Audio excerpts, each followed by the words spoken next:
within me, O my God, and I possess the gift of life because you permit me to share your life, and you are in me so that I may continue to live.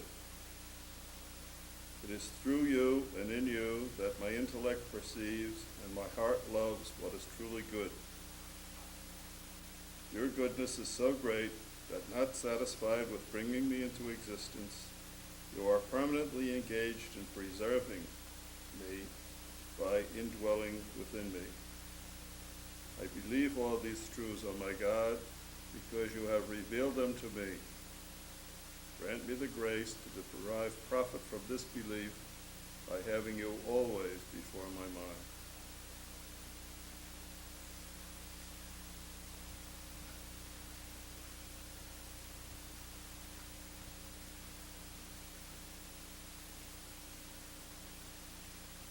St. John Baptist de Lasallian, pray for us. with Jesus in our hearts. Forever. Well, welcome back. I hope no one had any disastrous experiences.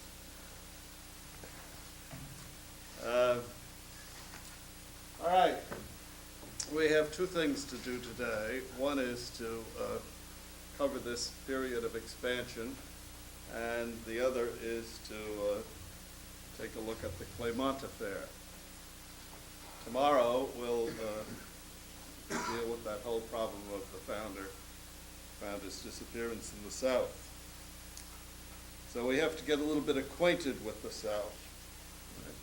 But before we go south, we first have to get some kind of an idea of Rouen. Now, we left the founder, what seems like weeks ago, last Thursday noon. We left him in the parish of St. Roch. Now remember, the Paris thing, this is the Seine River, and here's Saint-Sulpice and all of that, and the Rue Princesse, and all of that trouble with Chez-Tardy, and all of the trouble up here in Saint-Antoine, over by the Bastille. So the writing master's going after that, Chez-Tardy, and all this trouble and so on. So the founder had opened a little school here across the Seine, right opposite where the Loes is today, in the parish of St. Roch, on the Rue St. Honoré. And so when the whole thing fell apart in Saint-Antoine, the founder moved the novices back to the Rue Princesse, and he himself went to live with a few priests and the brothers who were teaching him at school there. And this becomes sort of his headquarters during all of this period. So that's we have to kind of be locating the founder now. Not so much he's staying out of Chez-Tardy's way. He's living here more or less. And while he's there, already in 1704, he begins negotiations with the people up in Rouen, where he's hearing very favorable things. So we have the whole story of the foundations in Rouen. It begins with Darnétal, where Madame Maillefer earlier had established a school for poor girls. After getting firmly established there, he's then able, with the connivance of the Archbishop and Monsieur de la Pointe-Carré, to bring the brothers to Rouen, where they're put in almost intolerable conditions into the hospital, the hospice, the hôpital, and then doesn't translate the word. And then out of that, he's finally able to acquire the property at St. Jan, which becomes a permanent center for the Institute. So you have the map here, huh? And I have Paris. That's no help. I was having a problem this morning. I came out with the wrong folder. Couldn't go back and get it. Now I find I got the wrong map. Oh well. So you see the Seine. Now, of course, this time the Seine is at the bottom of the map, but you have a right bank and a left bank in Rouen also. So you see the little sign there. That's the road out to Darnétal. It's a couple of miles outside the city. When you come into Rouen from Paris, you come first to Darnétal itself. And so he established a school there, and the resources weren't very, very strong, but at any rate, he was willing to get a foothold in the diocese. The Niels, the hospital where Niel had come from in 1679, and where De La Salle first brought the brothers and housed them, there's number one. You have the various parishes. Now, Rouen was divided. In Rouen, the religious education for the poor was not in the hands of the individual pastors, but there was a school board that had control of this. So the Rouen situation was different from that in Paris. That at least it kept the writing masters and the schoolmasters out from raising trouble. So he begins with the parish of Saint-Maclou. That's a very, very interesting parish because right behind the church was a large cemetery. But that cemetery, the ancient cemetery, had been abandoned, and they built a school building around the corners of the cemetery. And that building is still standing. You can visit it. Maybe I'll show you a picture of it someday. And that's the parish where Blanc lived, by the way, and that's the parish where Blanc died. So that's number 4 then.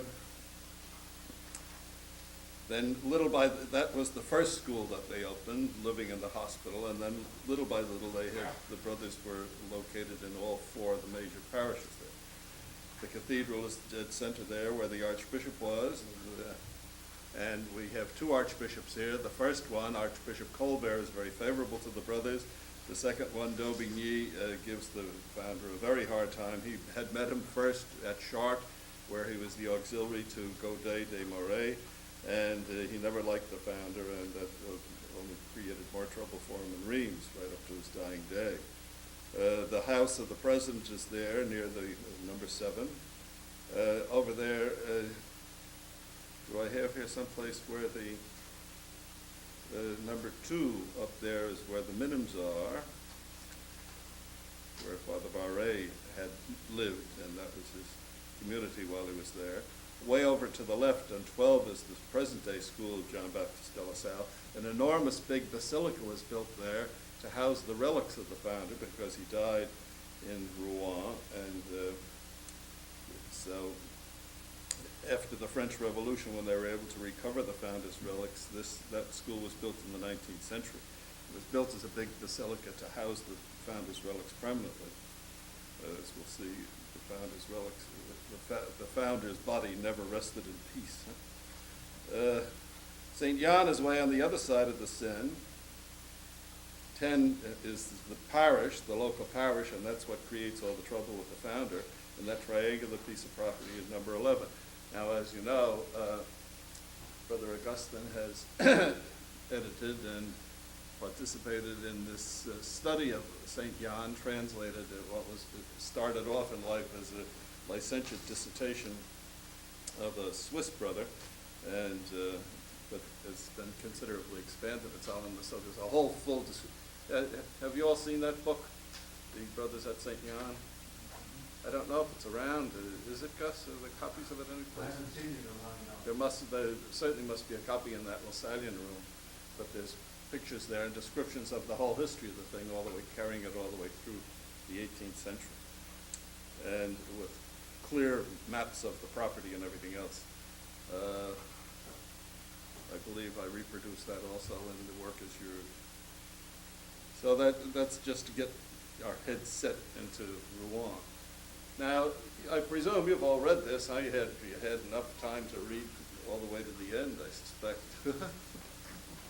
Didn't you? So, I'm not going to repeat everything that's in Blanc. I just create a little mood here where we're in Rouen. We see the problems that the founder had. What do you want to discuss about Rouen, or what do you want to raise about that? Yes, Peter. It seems that he was really getting hassled along by everybody. I just don't understand why he stayed. They weren't getting paid like everybody seems to be on, and they seem to, from the start, they wanted to get rid of him. Lasallian agreed to this experiment, but he didn't, say, well, it's not working, and let's just pack up and leave. Yeah, but where would he go?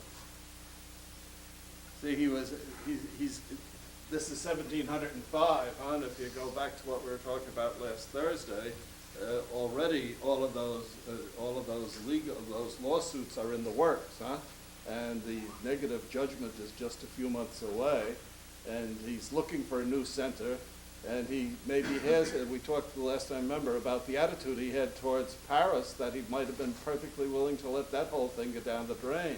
But if he was going to be very passive there, then I suppose he has to be a little more aggressive to try to get a solid foothold in Wuhan. And I think he saw an opportunity there, and little by little, he may have had his eye on the novitiate situation too, and so in order to reestablish, because remember now, the novices had been battered from pillar to post. They were going back and forth all over the place, and he was looking for a more permanent center, and he probably thought that Rouen offered some possibility. So, and of course, in fact, before the year was out, he had title or had leased the property at St. Jan and did have a permanent settlement there. So I guess, does anybody else see any reason about that? The conditions, of course, we imagine it's very, very, see, we've seen a lot about the founder's inflexibility and all that sort of stuff, but I think he has shown in some of these things a fair amount of willingness to experiment or try with something different. But putting them in that hospital, for example, and allowing them to be used practically as slave labor, replacing ecclesiastics who have been doing the same thing, huh? But taking care of all of those inmates and so on, and feeding them, getting them up and getting them dressed, and then going off to school, and then coming back and feeding them again before they could eat themselves, and then going back long distances across town to these 4 schools. You can see there, not 15, 20-minute walk, but to do all of that and go back to school and back and forth, and then take care of them in the evening again. You know, that certainly, they were doing work that was certainly outside the educational thing. And then when Blanc gives the statistics, so one brother had 150 kids in one class, huh?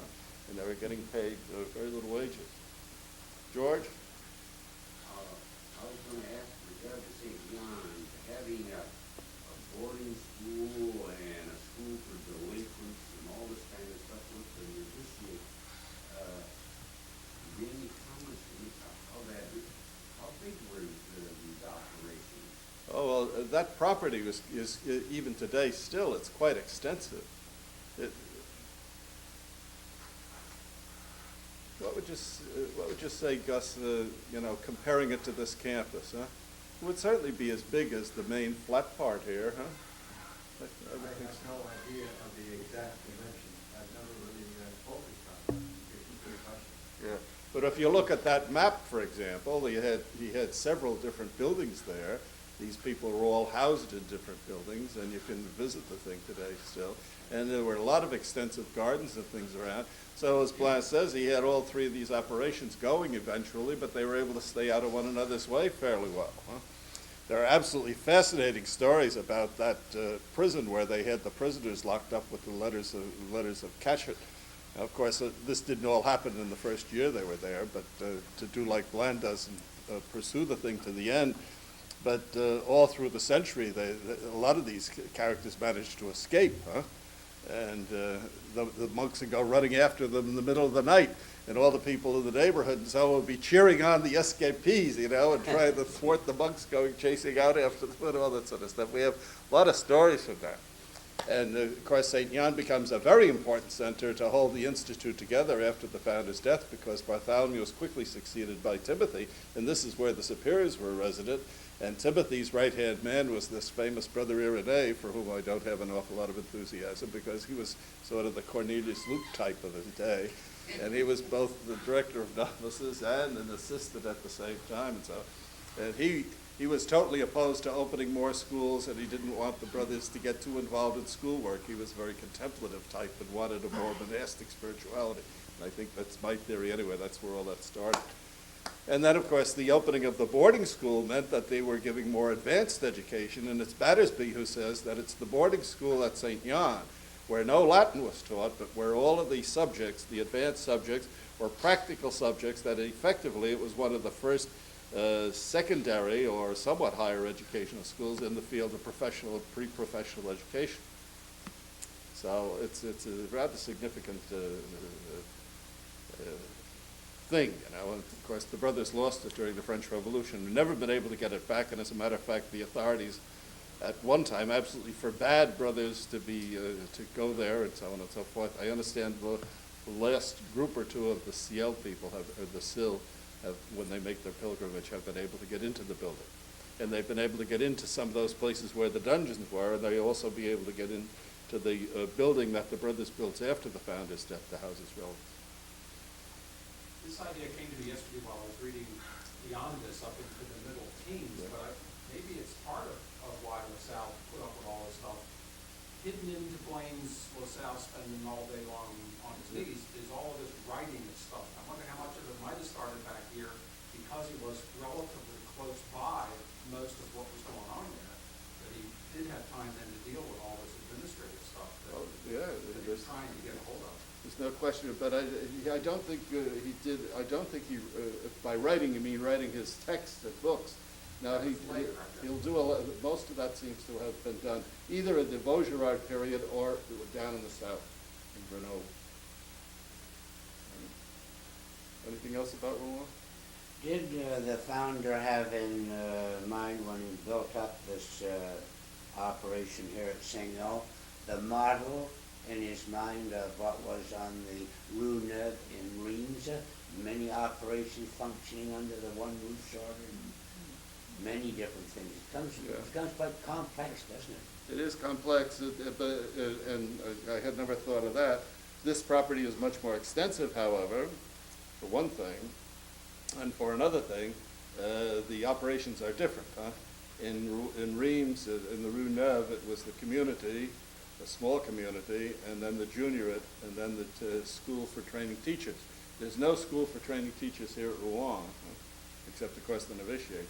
And there's a novitiate now instead of a juniorate, and then there's the boarding school and the school for delinquent kids, and there's 3 communities of brothers. So there's three communities of brothers and 3 operations: the boarding school, the school for delinquents, and the prison.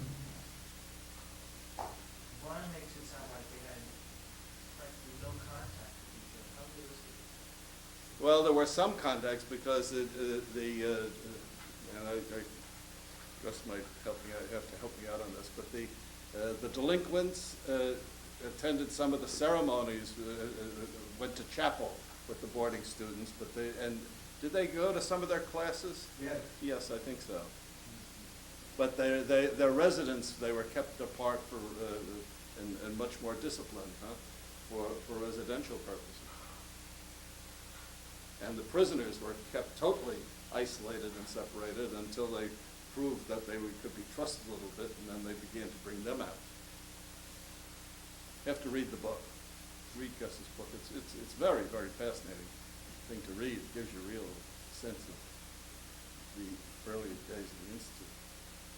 Initially, when Blaine indicates that the school board were opposed to the brothers, something because they thought that the city would have to support them.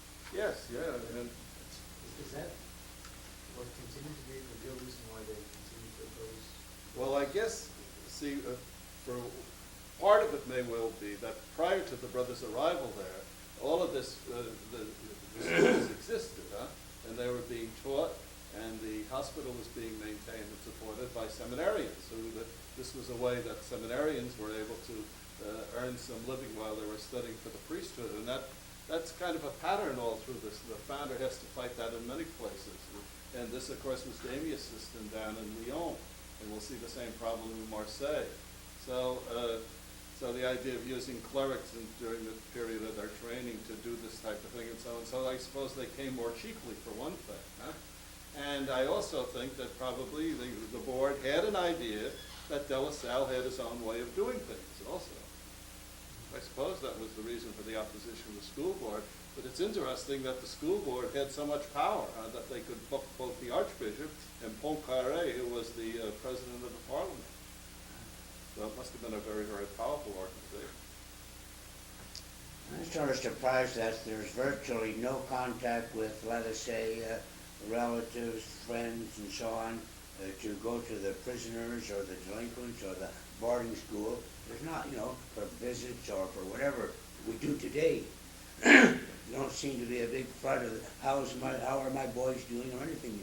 Well, some of that might have been happening, we don't really know, No. you can't argue from silence, but as happens with many, many boarding schools, the parents are very often glad to get rid of them. They put them there because they couldn't control them themselves.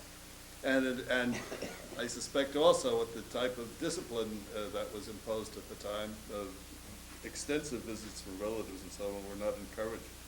And the ones who had their relatives put in the prison thing, they definitely wanted to get rid of them. Okay, all right, now let's go to South. Now again, we have this whole big long list of foundations. Now, of course, while all this terrible trouble is going on in Paris, remember, 1705, 1706, this is the period when all of those lawsuits were coming at the founder, and he's losing everything, and in all kinds of opposition, and the brothers are suffering because of they're being pursued by the writing masters who are coming snooping around in the school and everything and so on. And here's what's old De La Salle doing, but he's stretching the institute around a little bit. So if you take this map,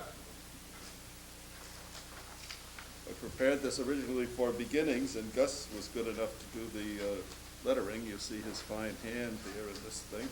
So this map has appeared many, many places, but it's good to have us in front of us to get some sense of where these places are. So the upper triangle now is already pretty well filled in with the three main centers in Reims, Paris, and then Rouen, with Rethel and Lyon and Loes, founded out of Reims, and Darnétal, founded even before Rouen, and Versailles and Chartres, founded out of Paris and Troyes. Okay, so, but now the founder begins to make it deep, and he's already, as we saw the last time, he's already in Avignon down in the south. So now he begins to spread around a little bit more and fill in some of these places. So Dijon, you see where that is, and that's on the main train line. If you go by train from Paris to Marseille, the principal stops are Dijon. Lyon, Lyon is not on the map because the founder never had a school there, but maybe you better put it in. Of course, we say in English, lions. We pluralize these things in English, but they're singular in French for some strange reason. So it's Marseilles or Marseille, and Versailles or Versailles. Lyon is, go down to Marseille, down at the bottom, with your finger, and that's the kind of a delta there. That's the Rhone River. Keep going up past Avignon, and all the way up until you come to the first break. You see where it turns off to the right. That's the Rhone River, and that's at that juncture.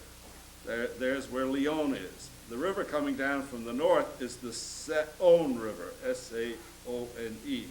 And the Saône and the Rhone join at Lyon, and the Rhone turns east and goes all the way up into that little pond, which of course is a great big lake, and that's Lake Geneva in Switzerland. It's Italy below and Germany above. Right, so the main route is out of Paris, Dijon, Lyon, Avignon, Marseille. That's the train route, and that's the highway route now too, the superhighway. Okay, so Dijon is what's it famous for mostly? Mustard. And all of this Grey Poupon stuff we have, that's made in Connecticut. If you ever brought it to Dijon, they would wonder, well, you call this mustard? Well, every time I go to Rue de Sèvres, they put Dijon mustard on the table in a big long tube. It looks like a tube of toothpaste.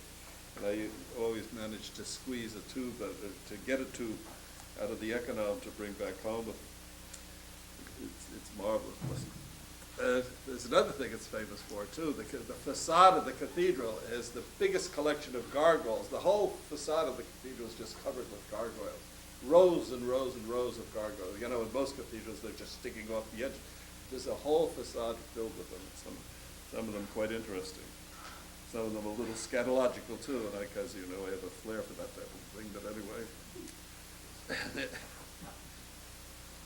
One of my defects that I never got rid of. I have no intention of getting rid of it either. All right, so that's Dijon. This pastor was very interested in getting the brothers, and he was backed by this Gergy, who keeps popping up all over the place, this name. He was an assistant pastor in St. Sulpice. And at the very end, if you remember, with the compromise of the affair with Chetardi, he was the one who was assigned to issuing those tickets to certify that the families were really poor, right? So these connections, there's a lot of what we today call networking. We finally wound up with 3 schools there. None of the original schools exist. The buildings don't exist, but there is one that the founder visited on his way back that's still standing. And there's a picture of that in the St. Jan book too. Now, but there's nothing terribly exciting about the Dijon thing. Marseille is very important, and Blanc starts with Marseille before he puts Rouen.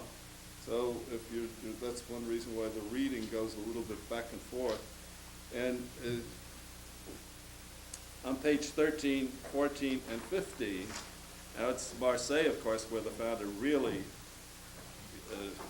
feels totally abandoned and goes into that dark night of the soul. But Blanc seems so determined here, he brings the whole thing. All of the stuff on page 14 and 15 is talking about what ultimately happens in the 1720s and the 1730s, long after the founder is dead. So for some reason or other, it certainly doesn't help at all to get these flash aheads. So he just barely, and he has the dates a little haywire also. So at any rate, what happened here was these 2 laymen from Marseille happened to be visiting Avignon, where the school had already been established in 1703. And they saw the brothers, and they saw what was going on in the school. They said, oh, this is terrific. We better see if we can get some brothers for Marseille. So the founder sent 2 brothers from Avignon to Marseille in 1706. Now that will prove to be very significant, as we shall see. Now keep in mind, in all of this stuff, until we get down to 1711, all of these foundations from 1705 to 1700, the founder is not personally involved at all. When he goes down there for the first time, that's the first time he sees these establishments that he set up. So the founder is not physically in the picture here. He's dispatching brothers to all of these places, and I think that's very important to keep in mind. Marseille, of course, is a port city. It's a fascinating city. It's built around a harbor, kind of a horseshoe-shaped harbor, featured in the French Connection, if you remember. It's a very beautiful city, big hill up over here to this side. And then the city was divided into 4 parishes. The cathedral was here, and the parish of St. Laurent was here, right in the closest to the sailors' quarters, closest to the entrance to the harbor. And so here's where the school was set up. There was a plan when the brothers first got there, and as they began to the school was an instantaneous success, and the brothers replaced one of these ecclesiastics again. But there was a plan to have the brothers take over the schools in all 4 parts of the city, and that plan will fall apart, and that will be part of our work for tomorrow to talk about that some more.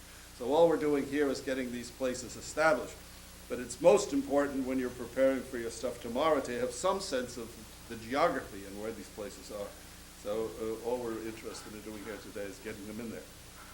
Okay, so then in 1707 we get to Mende. Now Mende was the westernmost extent of the founder. And if you look at that map in front of you, you just can't possibly envision from what you're seeing there that the type of territory that's there. It's very mountainous, and it's like a series of Grand Canyons. When you're traveling through this territory, and if we ever do Buttimer 4, it's an absolute must that we go to these places. Right above Les Vents there would be Saugues, by the way, where Benilde was. But you go down the side of these gullies, and you go way down to the bottom, and then you climb all the way up the other side and so on. And then you go down another one, and you climb all the way up, and you're on a plateau for a while, and you have to do that about 2 or 3 times. And the founder's doing most of this on foot. When I did it, good friend of mine, French brother, from Saint-Étienne, which is just a little bit away from Lyon there. He took me in a Volkswagen, and the Volkswagen was having a hard job getting up those hills, let me tell you. So imagine what it was like doing it on Shanks Mare. And some of the stories about Benilde, too. Benilde almost got killed a couple of times in the wagons going back and forth to retreats and things. So but it's absolutely fascinating, very rugged, but very beautiful country to go all the way there to Mons. And maybe we'll see some pictures of it if we ever get to that. Okay, now the big thing about the Calvinism, the cathedral in Mons was actually attacked physically by the Huguenots and defended, and there was a great deal of bloodshed just prior to this period in the late 16th century. And that's, I think, why Blanc goes so wholehearted against the Calvinists shedding all the Catholic blood. Well, of course, blood was shed very extensively on both sides, needless to say. And any Calvinist that got caught did not exactly enjoy a peaceful death either.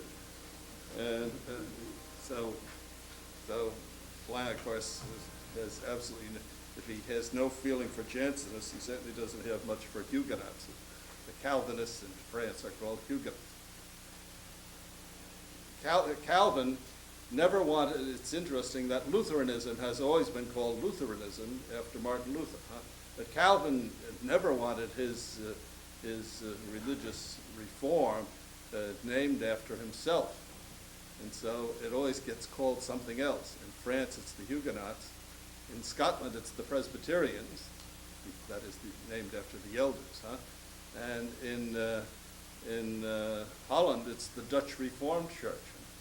So Calvin, and in England, it was the Puritans. Well, they're all Calvinists. But in Mons, the bishop, the kind of relative peace there, realizes that the schools are very important, and so he was very, very favorable and wrote to De La Salle. So De La Salle, again, contrary to all of his usual policies, sends his best schoolman, Ponce, to start a school all by himself, way in this far remote outpost. Only for a couple of weeks. Ponce gets sick, and then he sends him another brother, but the bishop is absolutely delighted with Ponce. Maybe we should take a look at that. Page 54.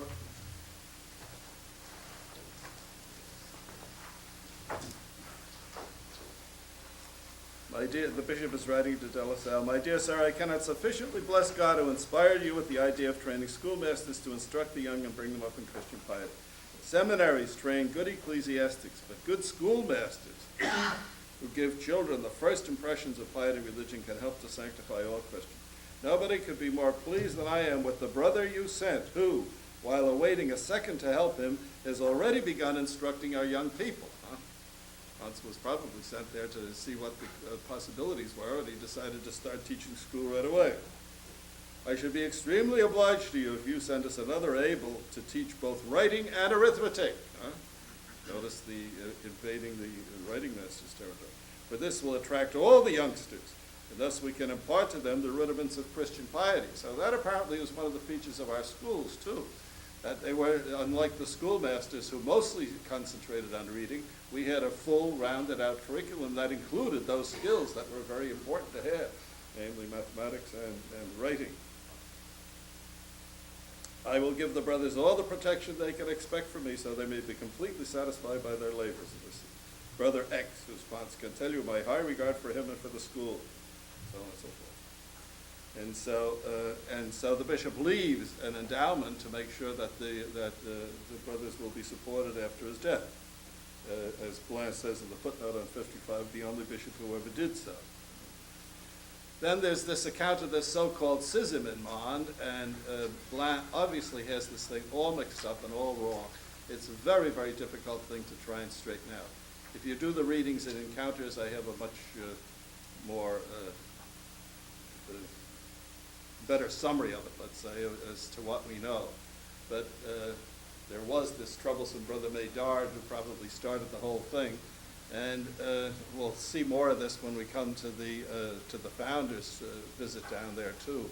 But these two brothers who were at odds with one another, one of them got back to Paris when Bartholomew was in charge with his story, and Bartholomew believed that side of the story, but Henry, who stayed down there, finally gave his life in the plague and so on. So this crazy account of Blount is probably doesn't have very much foundation, and he may have been gotten part of it from Bartholomew at some particular stage of the game.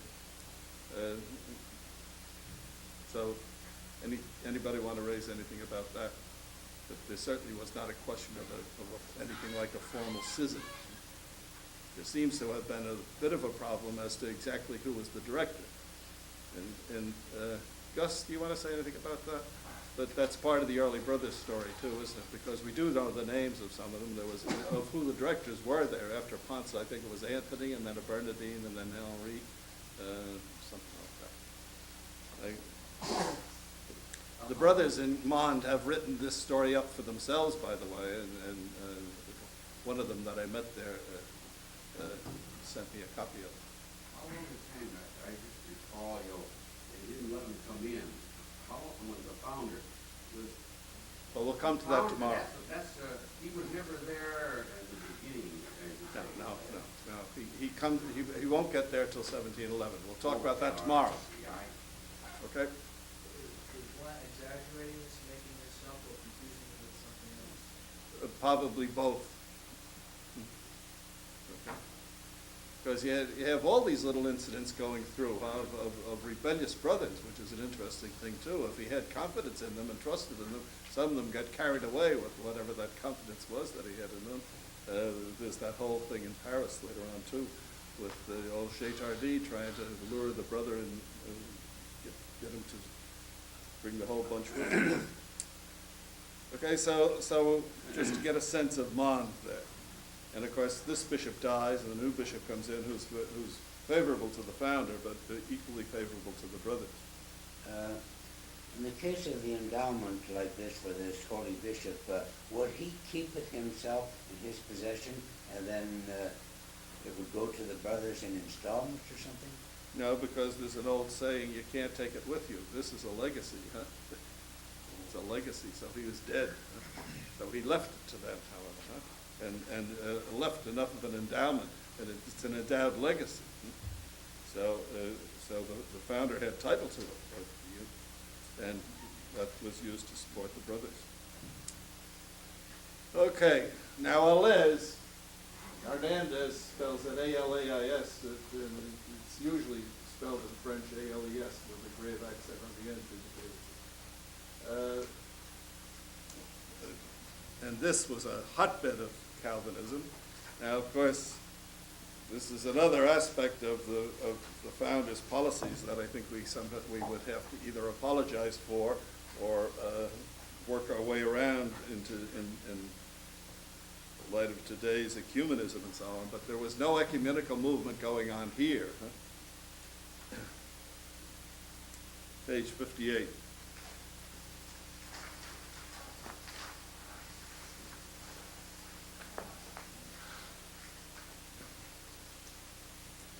The remembrance of the horrible ravages that the rebellious Huguenots committed in the Cevennes, that's the mountain ranges, had not entirely died away even now. That region, reddened by the blood of Catholics, was the scene of Calvinism's last convulsive stand in France. There, more than anywhere else, heresy, combined with fanaticism, made use of fire and sword, showing the hatred that hell inspires towards the faithful members of the Roman Church. Catholics were torn to pieces, beheaded, and suffered martyrdom by new sorts of torments inflicted with unheard of cruelty. One can read about it in the history that was written. Finally, vanquished and forced into its last stronghold, Calvinism fell, a victim to its own frenzy, and had to yield to the arms of Marshal Villars, whom Louis XIV sent there to give the last blow to the cruel hydra that Calvin had nurtured for the misfortune of his own country, because Calvin was a Frenchman, and that for over a century had brought death and carnage wherever it went. So the next time you meet a Presbyterian, for example, you can remind them of the cruel hydra that launched the founder of their religious denomination. The great king who finally exterminated the pernicious error lurking under the mask of reform, which had caused his ancestors to tremble wished to triumph over it as a Christian prince could, and so on and so forth. So he sets up the schools to get the next generation. But the brothers had a terrible time because they no sooner go home and then the parents would tell them, don't believe all that stuff the brothers tell you, our tradition is different. And poor old Bland doesn't have any problem because, after all, Calvinism is a very strict religion. And Bland, who has so much love for discipline and piety and all that sort of stuff, won't give the Calvinists a bit of credit for being the least bit religious or being staunch in their own faith. But they always have the wrong motives, whereas Christians are disciplined out of charity and love, whereas these people are just trying to fool people. Their virtue is only external, but the Catholic's virtue is all internal. Well, you know, it's quite something. I wonder what old Blair would think if he could be around today with our ecumenical developments. So that's how it is. And the brothers are brought there through the intervention of this Merez, who writes this very interesting letter to the founder, saying he remembered him from St. Sulpice. He says, you probably don't remember me, but anyway, I'm the Vicar General down here now, and the bishop is very anxious to have these people. And of course, the bishop's policy was, once he got the brothers there, everybody had to go to the brothers' school. And if they didn't, he had them fined and even imprisoned. So it was real force used trying to push Catholicism against the Jews. All right, in Grenoble, now Grenoble is, if you look at the map again,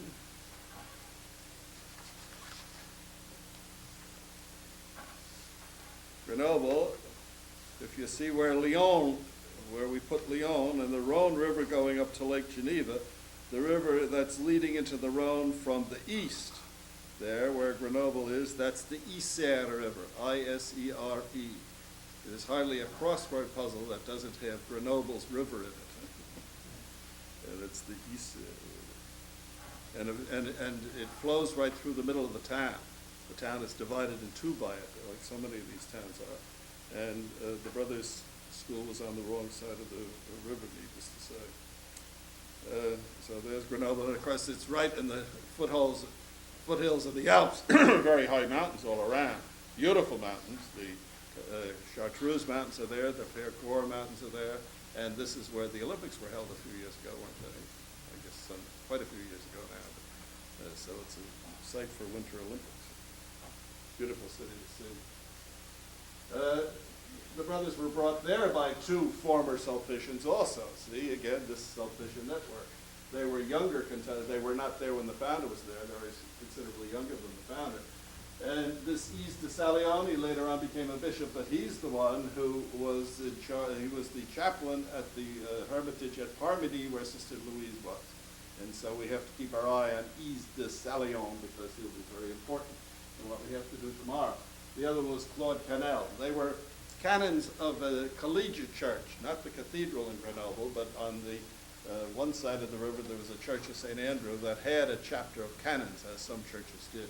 And they were canons there, and they were instrumental in getting the brothers there. And it's the only instance of where they ever offered to pay the founder for the transportation to send them to there in the first place. And again, as in Marseille, the name of the parish where the brothers hold up is St. Lawrence. And both St. Lawrence churches are still extant. And if we get to see pictures, I'll show you a picture of that. Now, a sort of a harmless little foundation was set up in St. Denis, and Bland talks about it as if it's miles away. Actually, it's just a suburb of Paris. Today, the Paris metro goes there. It's a little bit out of town, on the way to the airport. North of Paris, and St. Denis is very important because the cathedral there is one of the earliest of the Gothic cathedrals, and it's the cathedral where all the French kings were buried, and their tombs are there. And it's a very, very impressive early Gothic cathedral, one of the, really the beginning of the French Gothic, beautiful thing to see. And so this Mademoiselle de Poignat, who was interested in getting a school started, and Bland says the founder said too, but he was reluctant to do so because of these far-away places, they created more trouble. And so, well, it's true in a way, but he had been doing that all through the whole decade. He said there were only two in Mende, which is a real far distance away, so why Bland makes a fuss about that? at this point, I'm not so sure. Now, of course, this will be the source of what we have to talk about in the second hour. But that whole business is the location of where the Claymont affair breaks out. All right, 1700, in that same year, a couple of things happen. The founder seems to be, while he's doing all this spreading around, apparently he becomes aware of the fact, and I guess this is part of his administrative genius, that how is he going to hold this whole thing together? Huh? So it's at this point that he appoints Ponce to be in charge of the schools in the South. Remember, he hasn't been there himself yet. He hasn't seen any of these foundations, and he hasn't been in touch with the brothers at all, except by letters. And so he puts Ponce in charge down in the South. Good, strong school organizer. If somewhat independent. And we also have surviving a letter that where he delegates Brother Joseph to visit the communities in Reims, and we have a couple of those. And, Gus may get into some of that with you. So he's beginning to have this is the origin, I guess, of the idea of our visitors, because that's what they're told to do, is to visit, hold the whole thing together. 1709, there's a terrible famine, and it's so bad, and the resources in Rouen and Saint-Yan were so meager that the founder decides to bring the novices down to the Rue de Bruyère in Paris, where he was, he had, if you remember, the problem he had with Chez Tardy, who didn't want him to buy the place, but so he put this Brother Thomas and sent him out there some years earlier, so that the brothers in the Rue Princesse would have a place where there was a garden and where there was fresh air and so on. So he brings the novices down there, and a lot of them got scurvy. You have that whole story about how he isolated them, and Dr. Helvetius's friend was willing to treat all the brothers and so on. Now, one of those who got the scurvy and who failed to recover from it was Brother Bartholomew. And the brothers were encouraging the founder to get rid of him and to send him home. And there was a little bit of pressure from home. He had come from Douai, where his father was a schoolmaster, and the people in the parish wanted Bartholomew to come back and take over his father's school. And so the founder was all set to send him away the next particular day, but he spent the whole night in prayer and then finally decided no, he would keep him. There's a lot of problems about whether Bartholomew had vows at that time and what vows he had and so on and so forth, but it's one of those cliffhanger things. Huh? So Bartholomew almost got thrown out of the institute. Now, of course, if you remember in the previous volume, Bland, when he talked about the opening in Chartres, carried the whole story all the way through again, way beyond the founder's death. But it was at this point in 1709 where problems began to develop in Chartres, again with this bishop who had been very good, who was the classmate of the founder, Bishop Godet de Marais. And so Bishop Godet de Marais now decided he wanted to move the brothers. He had been very good to them and all that, but he had acquired an old priory that was next to the seminary, and he thought, well, it would be better to have all of his holdings together in one place. But the founder was dead set against moving the brothers because this priory didn't have any garden, again, the need for fresh air for the brothers, and no place where they could go outside for recreation and things like that, and not as commodious a house at all. So I guess you're going to do Hubert, aren't you, Gus? Or have you done them already?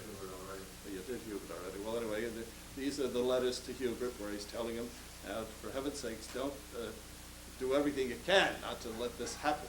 And start up a campaign of prayer, especially the Blessed Virgin, and go to the shrine of Our Lady at Chartres, the Lady Chapel. Pray up a storm, so that this doesn't come about. But the bishop was determined, and then Delisle says, I'll see what I can do when I meet him in Paris the next time.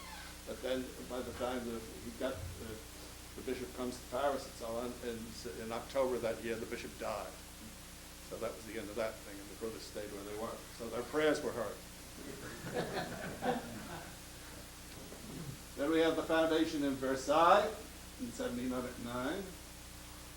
In the Deer Park, right, part of the gardens of the Palace of Versailles, and this is the wonderful story of the Vincentian priest who had this wonderful brother director and so on, and he was so great selling, and the founder, but this guy was beginning to, he was close to the court and began to, get a slice of the good life, and he kind of liked what he saw. Here was a successful school, and he could be introduced and so on as the principal of the school, and all that stuff. And so the founder sees what's happening when he comes to visit, and he wants to change him right away. The pastor says, "No way, you're not taking this man out of here. If you take him, the whole thing falls apart."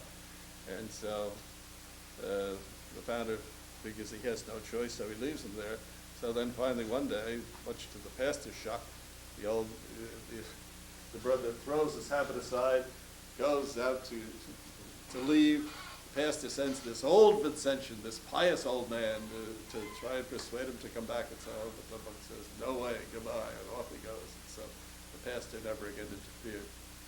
So it's interesting to think, since we deal with Vincentians in a lot of places where we are, Lazarus is what they were called sometimes, and Lamb refers to them that way. So this was one Vincentian. We get another one down here in Boulogne, and at one point in one of his letters to Roland, the founder asked Roland, he says, "Be careful of those Vincentians," because the Vincentians he was sending a lot of the letters through the Vincentian priest in Rome. He says, "Be careful of them." He says, "They don't pick up everything that they say." And he says, they're trying to ruin the institute here in Paris." Writing to Roland. So he was, although he had good relations with some of them, and some of them were very helpful to the institute in getting founded, he was a little leery of stuff like this going on.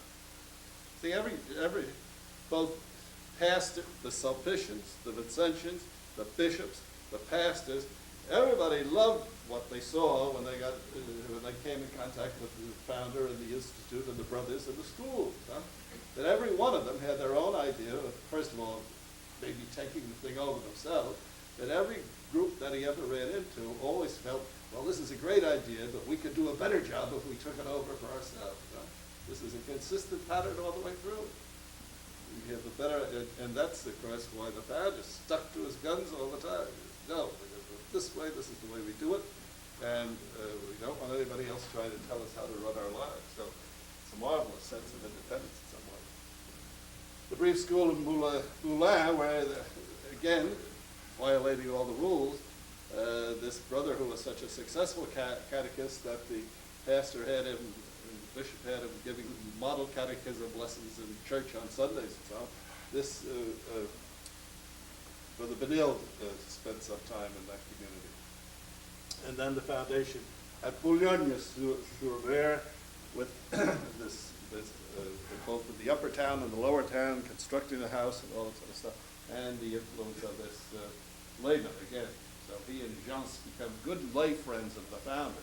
And he comes up to visit them a little later on, as we'll see, and he receives them at St. Jan. Okay, so, again, to look at the map, then Boulogne, of course, is way up in the English Channel. We didn't get it here on this map, or either that or I cut the top of it off. But so, here we are in 1710, 1711. This is what, 30 years after the encounter with Adrien Niel, and we have the Institute spread all over France. And so in spite of all of those troubles and everything else, it's a great development now. Now when we talk about the founder's trip to the south tomorrow, I hope you have the map in front of you and have some little bit of a sense of the history of each of these foundations. So when the founder comes around to visit them, we'll see all of these names again. And if you do this often enough, after you've read Blanc for the 5th time or 6th time through, you begin to feel very much at home in all of these towns, and especially if you've visited them physically, that's also something of a help. Yes? All of these teaching, any of these operations, all those brothers did have vows? Not necessarily, Not no. necessarily. No. Ah, I see. Vows were optional. They remained, in a certain sense, optional until 1917 in the institute. I've been trying to make that point all along, that the commitment was joining the Institute, taking the habit, and that was the fundamental consecration. And then some of them nailed it down by vows, and some, I suspect by this time, most of them probably did, you know, with that type of atmosphere of piety and pressure and everything else and so on. If you just read Blanc, well, you can get clues though too, huh? That they were, if the founder was not a plaster saint, but was busy with all of this foundational work, and you can imagine for every one of these establishments, the amount of paperwork and letters going back and forth, and how long it took for a letter to get from one place to another. And then all of the travel involved on the part of the brothers, and on the part of the founder. He was continually kind of commuting between Rouen and Paris, but that's a good 80 miles, doing it on foot most of the time. Huh? So this is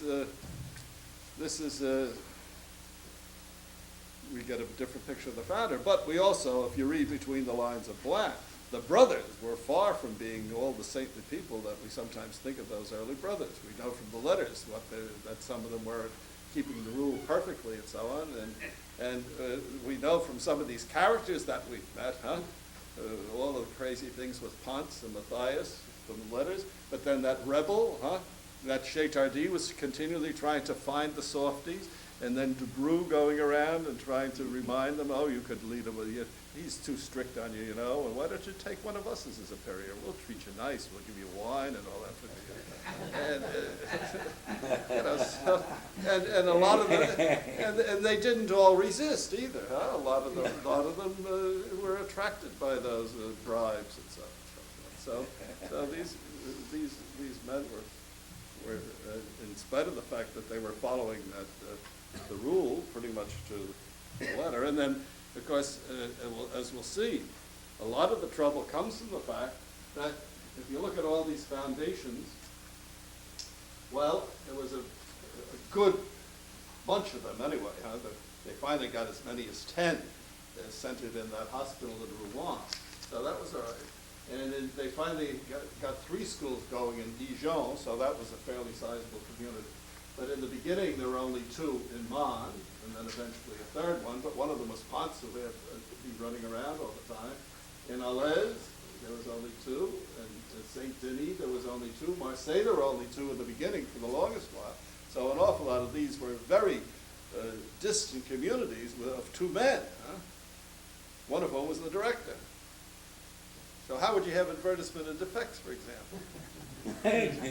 Because the director was exempt from, so you'd make the brother kneel down and give him a couple of shots on Friday night. And what would you do for recreation? A rule, huh? They must run out of those pious topics to talk about and so on and so forth. And when one of them probably had a cook and the other one do the dishes, et cetera, et cetera. So, you know, if you look at the way the things were in the concrete, it's not quite the way the book says. There's an awful lot of historical and religious writing to that effect nowadays, that especially about religious rules and religious, the founders of religious orders and general chapters and so on. These wonderful documents always depict things the way they're supposed to be, huh? And not the way things actually are. Supposing somebody outside the Institute were to read our present rule, for example. It says the brothers do this and the brothers do that, and the community is a place where the experience of God is shared, all those lovely sentiments and so on and so forth. And then you look at the actual state of the community. It doesn't exactly correlate. That's not really a description of what historically takes place. That's not an indictment, of course, because I think we're very conscious of that. That's a good statement of the way we think we ought to be, and the same thing was true of the original rule and the original writings of the founder and so on. But the actual physical reality might be a little different. Yeah, George? You never talked too much about my affairs biography and all of this. Is there any reason why you don't bring my affairs biography up? Or anything to say about it? Now, every once in a while I have a lot of notes here of places where my affair disagrees, but I really think that it's easier to do this working out of one text, which is really, and I prefer to do it with Bland because Bland is fuller. Bland was an authorized biography. Bland had the documentary sources at hand. He's much more interesting writer and so on. My affair, and that's one reason we send my affair out ahead of time, to kind of get a general sweep of the thing, so that we can go into this thing in detail. But the only reason for going to my affair would be as a check, to check back and forth on controversial facts. But I don't see where that's a terribly valuable thing to do. And of course, my affair, maybe there's a psychological reason too, because my affair loves to he loves to gloss over anything that's the least bit difficult or controversial or naughty. Where I think it's more fun to look at the controversial stuff and the naughty stuff and all that sort of stuff. So I think Bland's more fun, actually. That's probably it. And it's a much fuller account. Right. My affair is a little better straightforward in keeping the history moving in some sort of a decent sequence, and he doesn't go into quite so many ecstasies and little sermons, although he has his share of them too. So I really haven't stayed. I don't read the My Affair over every year, every time I do this, but I do read the Bland. Let's go and have some coffee. Come back at 11. This is, in a certain sense, the third major attack on the founder, and in some ways the most vicious of them all. The first, of course, being Chez Tardy and his attempt to take over the schools, and his recourse to the ecclesiastical superior and the whole attempt to have De La Salle replaced. The second, of course, was the joint action of the writing masters and the schoolmasters, and the final court decision against De La Salle and the fine.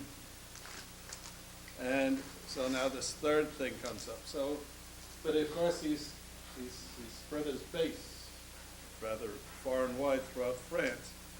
So he doesn't really depend on any one place. But this one, poor old founder certainly got roped into this one very reluctantly, and a real sort of a double cross actually on the part of this young kid.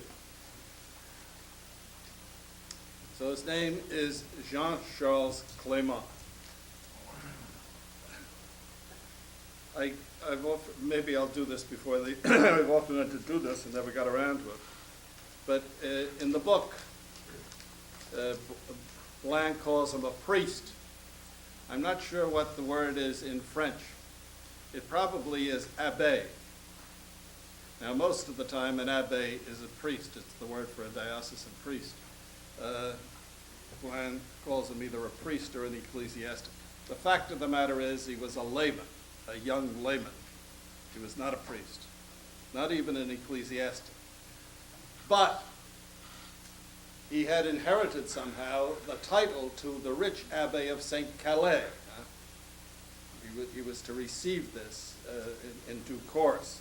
And so, because he had the title as a benefice to this abbey, that's how he gets to be called the Abbé Clément. But actually, as a matter of fact, he lived and died a layman.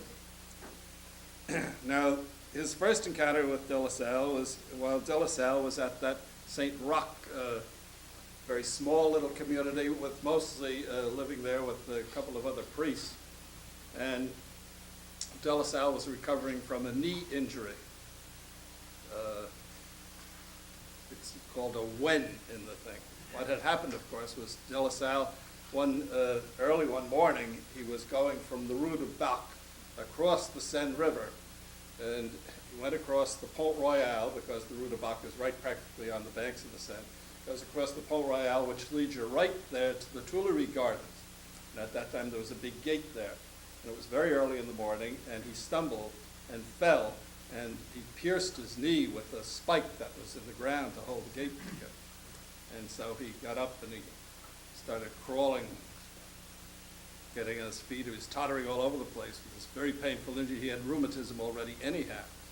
And people thought he was just a drunk priest, on his way home from carousing or something, but that, so he practically had to crawl past where the Louvre now is, and all where that triangle of pay is, and across there, get to the other side, and up to the Rue Saint-Honoré, which is just a street or two up, and he knocks on the door of the house at St. Roch, and brother opens the door, and he fainted right into his arms.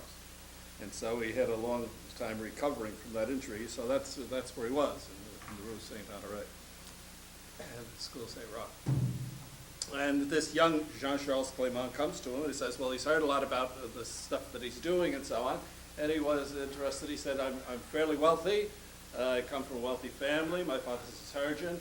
I have $800 a year of my own spending money, 800 livres a year. It's $8,000, nice allowance.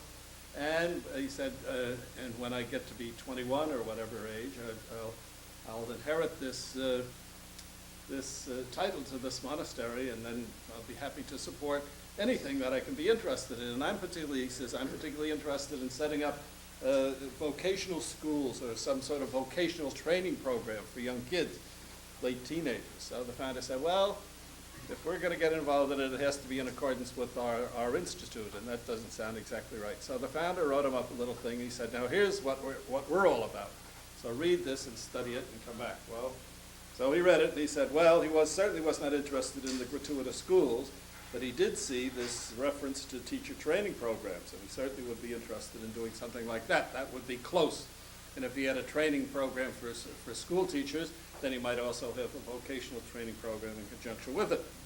So, but De La Salle is cautious, and he tells him, well, wait and wait and wait. And he's an impatient young man, and he keeps saying, well, the more, as Blanc says, the more he tried to push the thing forward, the more De La Salle became reticent and said, no, hold back, we're not ready yet, and this thing has to be matured and has to be thought out carefully, and so on and so forth.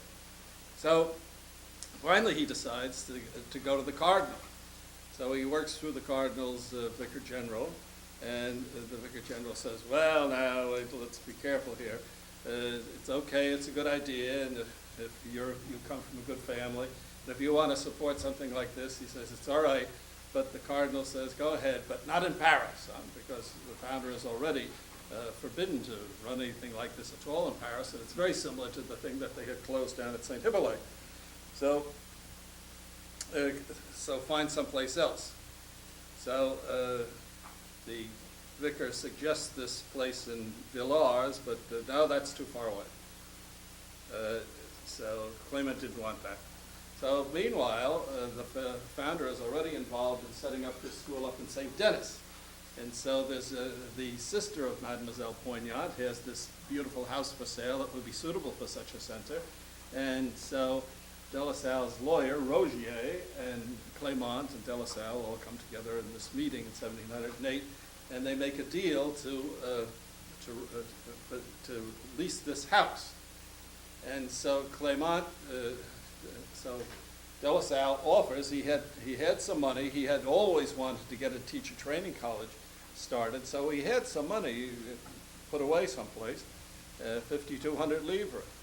So he's willing to throw that into the hopper, and Clement is willing to pay for the maintenance of the teachers there. So they finally get the thing open, and they started off with 3 of these schoolmasters who came, and Bland describes the course of studies there, including Gregorian chant. That was one of the big things that country school teachers, the pastor would expect them, not only to teach school all week, but then on Sundays to be sort of an auxiliary to lead the liturgies, and such as they were in those days, but especially to teach the children and the parishioners Gregorian chant, wear the surplice and all that sort of stuff. So it was kind of a sort of seminary type experience, or training school for altar boys, maybe be another way to put it. But anyway, so this thing is going along fairly well, and it attracted the attention of Madame de Maintenon, so much so that she was able, from the king, to get them exempt from having to take in soldiers,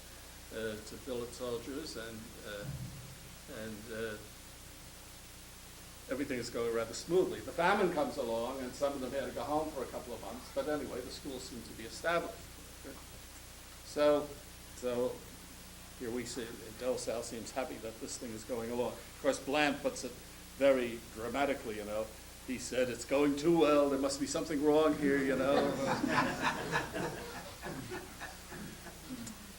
In 1710, Clement finally gets title to this abbey, this rich abbey, this wealthy abbey, because he had been promised this benefice, and it fell into his hands because it was at this time, if you remember, see all this ties together, that the Bishop Godet de Marais died, and so his nephew succeeded him.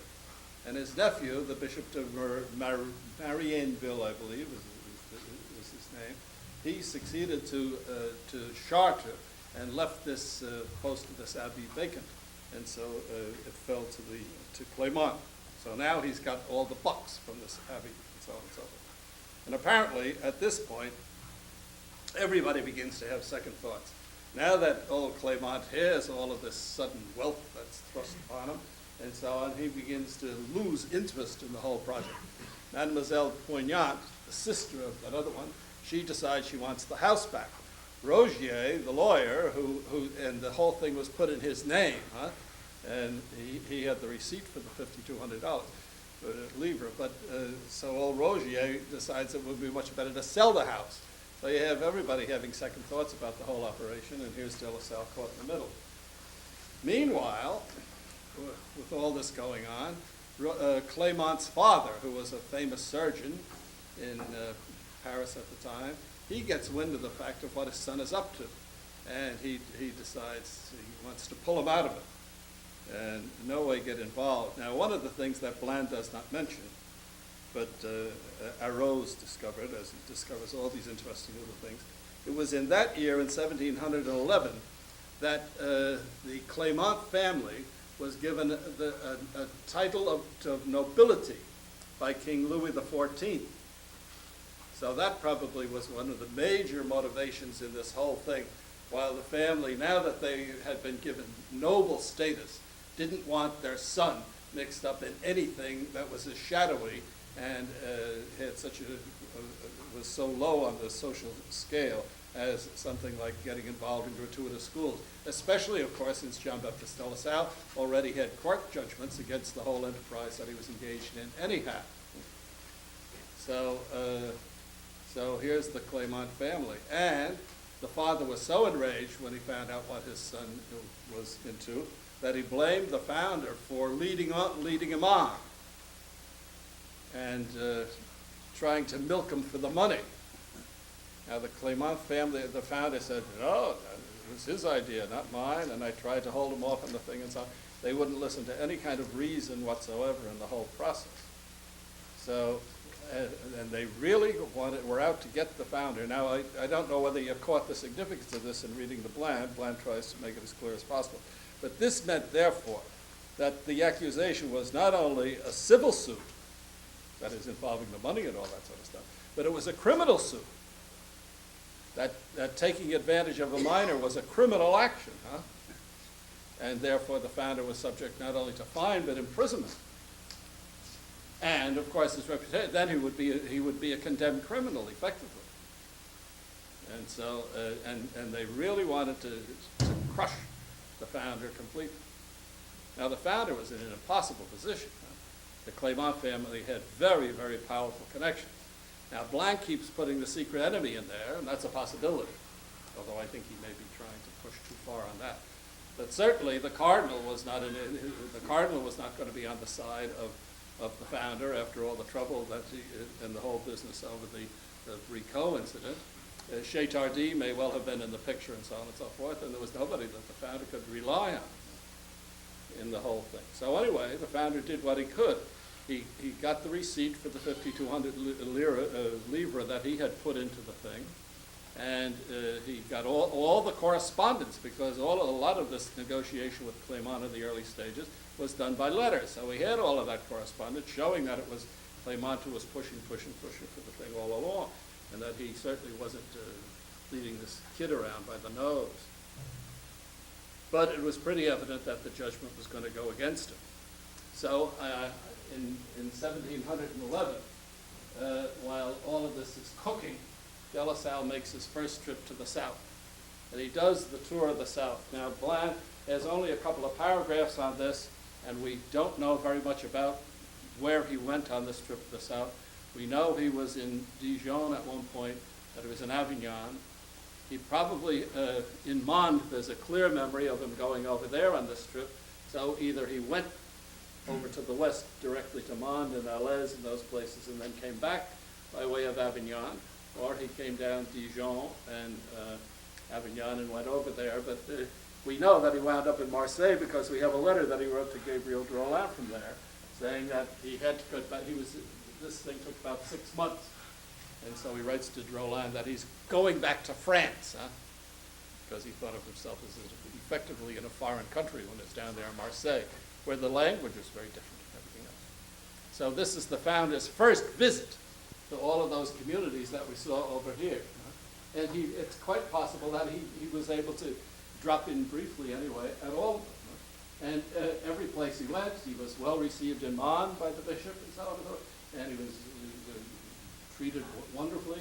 He was in Grenoble, well received there, and so on, and all these places. Les Vans, that's where he served the mass of the priest in Gravier there and so on.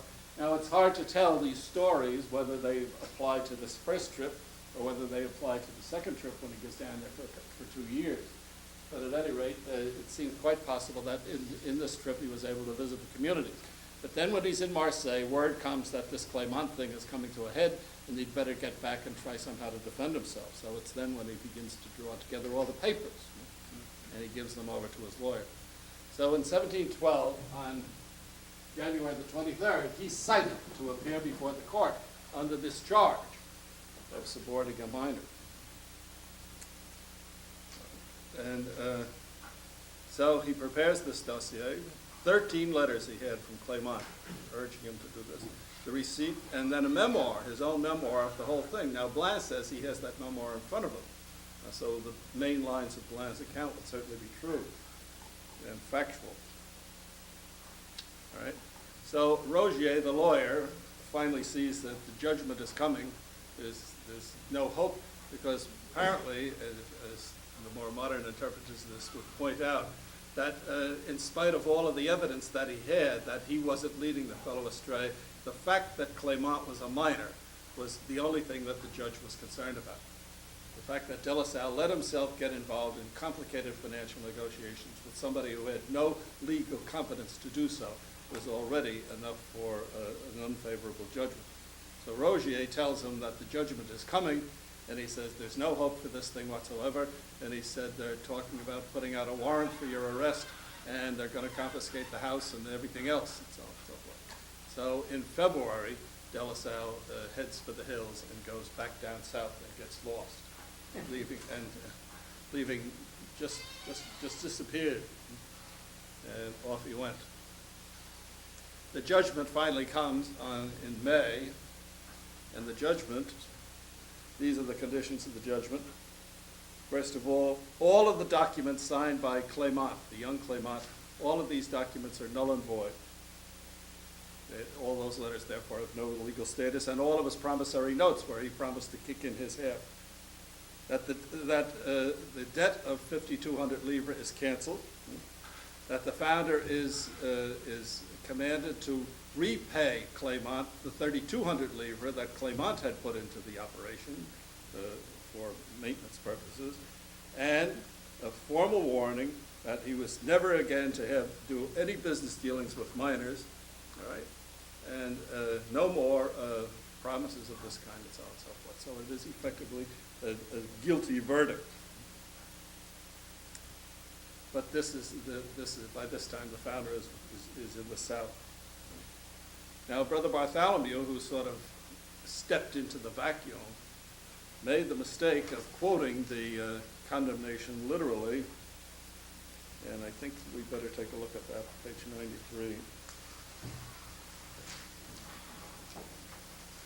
And remember, Blanc is writing this with the founder's own things in front of him, so he must have been willing to indicate that this was part of what was in his mind.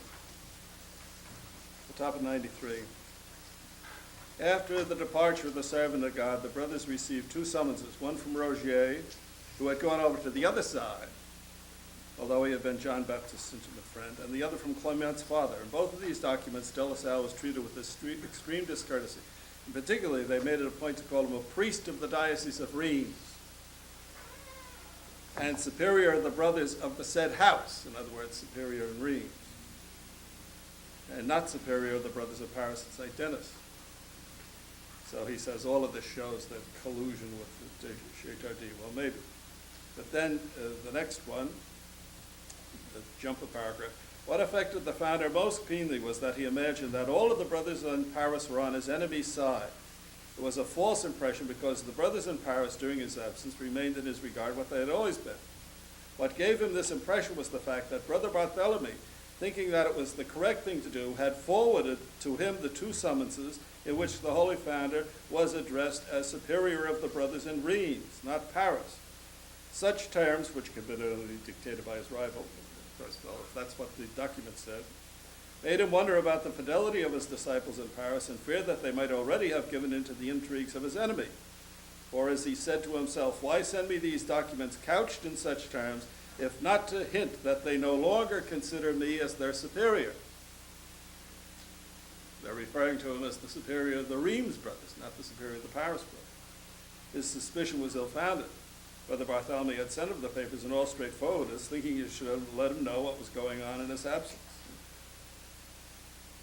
So that's the story of the thing.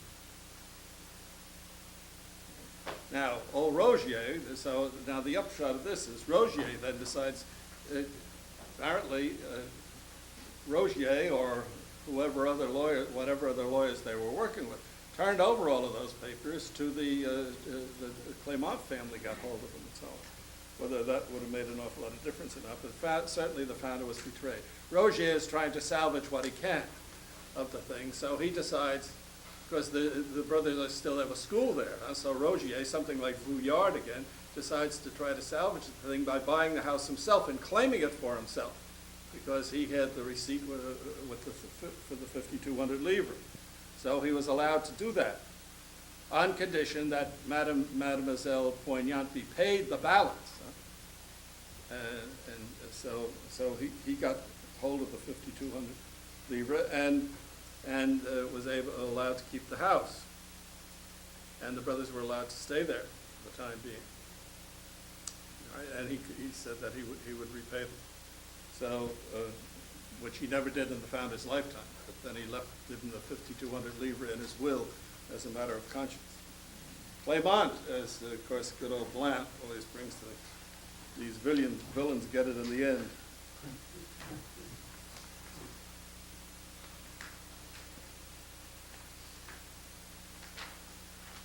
Where are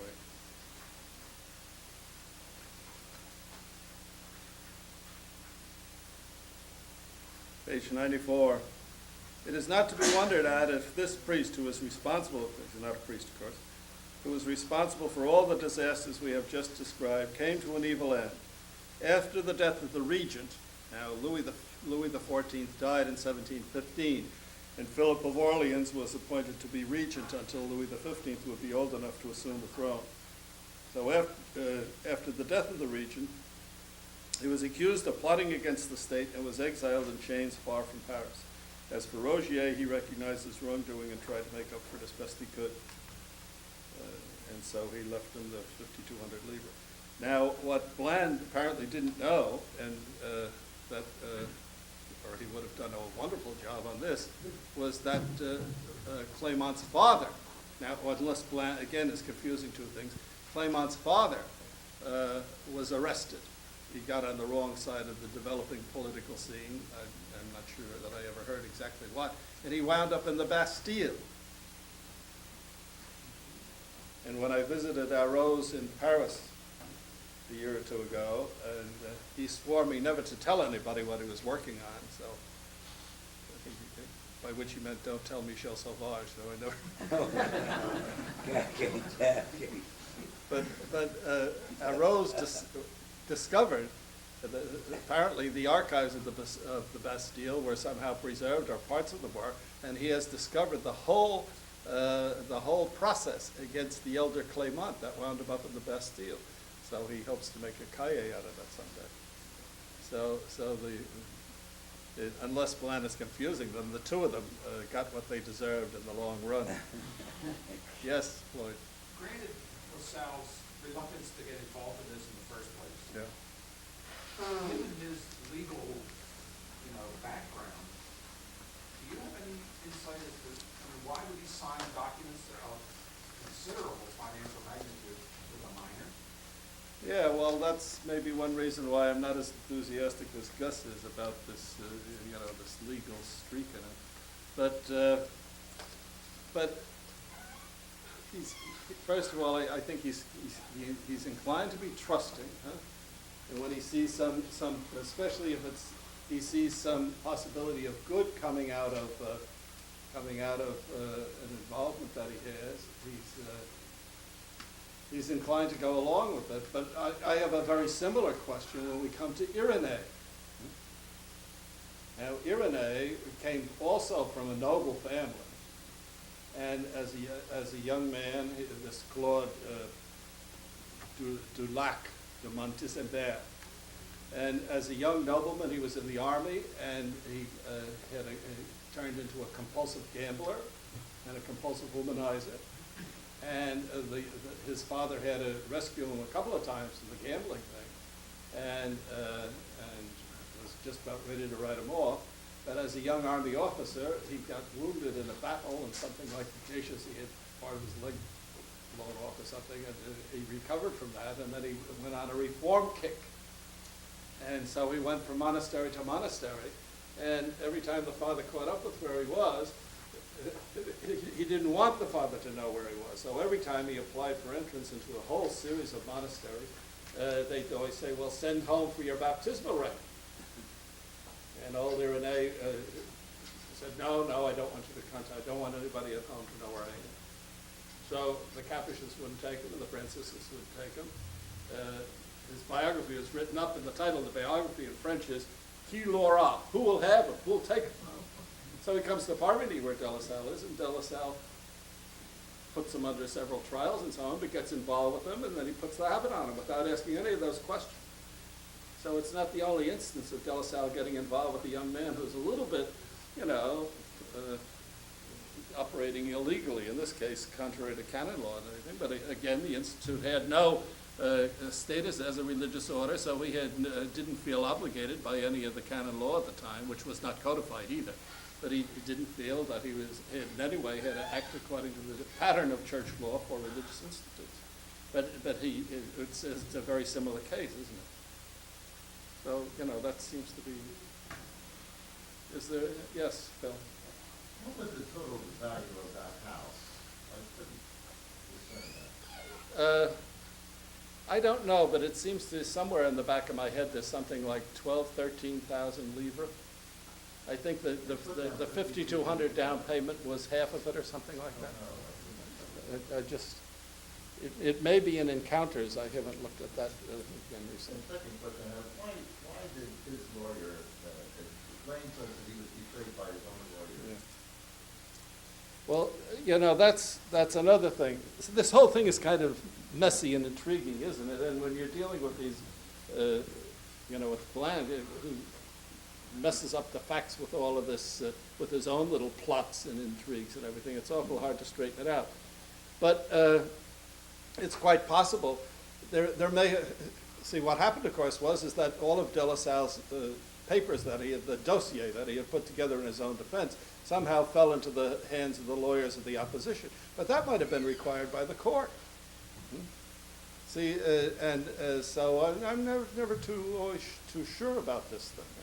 And there doesn't seem to be anything here that indicates that De La Salle felt that he had been terribly betrayed by Rogier either. So I don't know. I really wonder. But certainly Rogier saw what was coming, and he warned the founder, that if you have any sense, you'll get the hell out of town.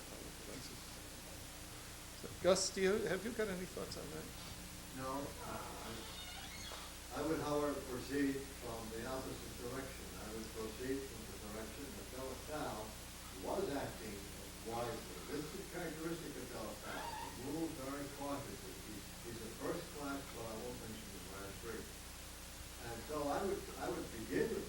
assumption that De La Salle acted prudently. And I think the whole question of what the law was at the time, you have to do a real study of the law to know how far off De La Salle was. And that's my position. I begin by giving him the benefit of the doubt. And I know it's hazy, but that's the way I look at it. Do you think the lawyers really betrayed him? Well, I'm inclined to think that. Rochier, after all, had a guilty conscience up to the time he died, and he tried to make reparation by giving the money back. If Rochier felt innocent, he would not have done that. He was acting out of sense of guilt that he had betrayed funds, and Yep. had been no to his own advantage. But don't you think that in the beginning, though, it was a way of salvaging that whole operation to get the house for himself? At least he got away from the Claymants, you know? Well, that doesn't impress me Yeah. as absolving him from his feeling of guilt. However, I think you have to get in, you have to know the law of the time thoroughly. I think a Rose may come out with something on this that will be very valuable. Yeah, if the, especially the. What I'd like to ask was, this is another question of law. Why didn't they send the police after him? How come going south, he was perfectly free? So was there no hand of the law reaching out to bring him back? Yeah, well, there's a long gap between his flight and nobody knew where he was. Maybe that's one reason why he didn't let anybody know where he was. Which And is, how come when he came back that they didn't say, hey, you belong in jail? yeah, yeah. That's fuzzy. Yeah, but that doesn't surprise me too much in a way, because as somebody else mentioned, you know, once he had that other condemnation, once they got the decision for the writing masters and the schoolmasters, they didn't really pursue him all that much personally. Or for example, to get the money from the fines, which he never paid. Somebody asked me, why didn't they throw him in a debtor's prison? Because he hadn't paid the fines. And, you know, there may just have been not that much follow-up to the court orders. I just want to ask you, when you mentioned the fines, when I was doing that reading there, I had the impression that it's different then from today. For example, the fines today are paid to the court. Yeah. But the way I read it, the fine money would go to the schoolmaster and the writing master. And they wanted that money, that's why they wanted the fine. Is that correct? Yeah, well, that's what it says, and that's all we have to go on. Yeah. Without doing a very thorough study of similar cases and how they were disposed of. I have an idea that an awful lot of that French system depended on people blowing the whistle, huh?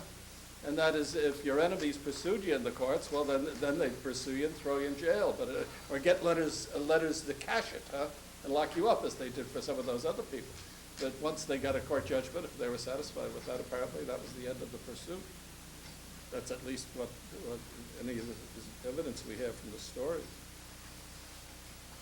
Just out of curiosity, what's the source for Thunder damaging his knee and his flight because, you know, land attendants, is that security inferred against him? Oh, yeah.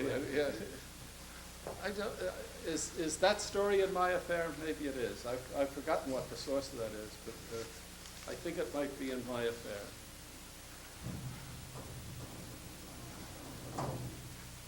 Have to look it up.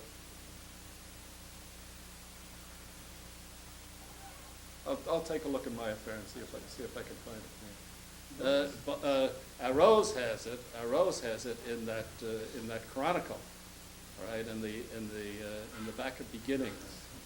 So it's there. So he got it from someplace, and it might be in my affair. Was Lasalle sentenced to jail? Other than No, the fine? no. He was condemned. He was found guilty, but there was no sentence. That's another aspect of the thing. At least from any of the sources we have. Huh? Now, Rogier told him that there was a warrant out for his arrest, or that there was going to be a warrant for his arrest, which of course would have meant throwing in jail. But then when any account we have of the final judgment doesn't mention that. The main thing is, of course, is that he was convicted of what was effectively a criminal act. Is your opinion that the penalty was indiscreet? No, I don't think so. I'm kind of inclined to agree with Gus a little bit, but I don't think, it depends on what you mean. If something interested him like that, I don't think he saw all the ramifications of what he was doing all the time. That he might, I'd be more inclined to think of it that way. That here's this fellow coming along, and he goes very cautiously with him and so on, but he has the 5,200 livre, and he is interested in getting something going. And this guy is so evidently full of goodwill and enthusiasm and energy and everything else, and he has the bucks. And so, and he also has the contacts with the cardinal, and got that major obstacle cleared out of the way and so on. So I could see him thinking that he was moving cautiously, but in a very definite direction, without even thinking of this whole business of his involvement with the mine. It's interesting, he kept all the 13 letters. Well, Yeah. that's a real legal move. Yeah. He was protecting his flank by keeping all those documents. I would just think that if a 17-year-old came to me and had a certain amount of money was going to, I wouldn't touch him because I think I'd contact the parents. I say 17 because I imagine you relate to adult that is 18 years. It's 21, we'll say 20. For someone to come in with money without seeing the parents, I'd question. Yeah, but look at it through this whole enterprise. He's dealing with very, very young kids, huh? And there's no indication anywhere that he's concerned about the parents. How about those characters in Reims that he had, where the parents were doing everything they could to get that Bourlet fellow, for example, out of the house, and he kept encouraging him to continue his penitential performances and ultimately kill himself effectively and so on, in disregard for the parents. It's another part of the De La Salle, even with regard to his own family and with regard to other people's families. He has some very negative things to say about parents and relatives. It's another, you have to be careful with the French word parents, not relatives in general, but especially parents. He doesn't, that does not seem to have been part of his concern, that if these young fellows were interested enough, that willing to leave the world behind, the fuga mundi tradition and all that sort of stuff. Could parents have gone after some other parents of some of those young men who joined the institute and stayed with it? I wonder how much the issue was the fact that Clermont was ability of people who were connected. Yeah, but I think that's another reason why the founder probably was inclined to trust him, as he also trusted Claude Dulac de Montesembert, because one of the things about nobility, of course, these were just newly made nobles, huh? They were really upper bourgeoisie, but one of that sense of noblesse oblige was very, very strong, that if you were dealing with somebody from that type of background, you ought to be able to count on the fact that their word was absolutely dependable in law. That was certainly a part of the cultural climate at the time. Any idea of where the 5,200 livre came from? No, that's another thing. And I don't think so. Did you suggest? Well, I think De La Salle always had money in that trustee group. Yeah. Yeah, we haven't mentioned that. There was an association in Reims, and two of his brothers and another layman in Reims had a civic association that acquired property and things in the name for the institute, and it continued after the founder's death. So it could have been that group, but in this Paris situation, how much contact he had with that Reims group at this period is another question. Or it could have been he had, after all, he had a slice of that property from his grandmother too up there, huh? And so the notion that he was absolutely without resources is not. And he might, and of course, the other accusations that they were using in cahoots with Chez Tardy is that the salary they were getting, he didn't put it all back into the same school. In other words, he was willing to use that to support other works and so. But it could have been a one-shot inheritance from somebody. But when we don't know those things, we can just guess. Just on that, it says that 5,200 was that sum was in the hands of the university, and hopefully that would relate to De La Salle for the needs. There was also mention that there was a woman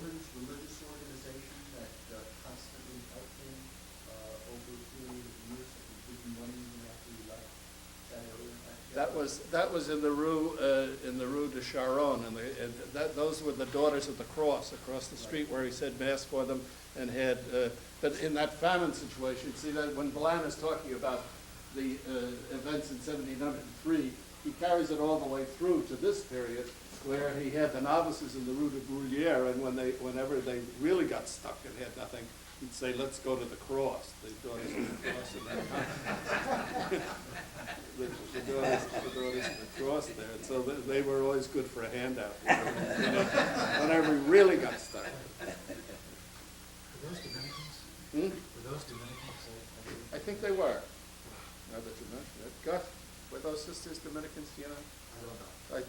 It seems to me I read someplace whether that there was a convent of some rather well-known order. At this time, are there any examples in the literature where, before LaSalle escaped to the south, where clerics were put in jail?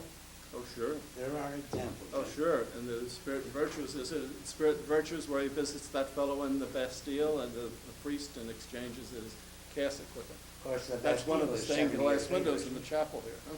The Bastille, isn't that much later as a sort of Oh, no, that was there at the a time. same time? Oh, sure. Sure, the just Bastille, came into the power. Bastille was stormed in 1789, but that was there for a long, long time.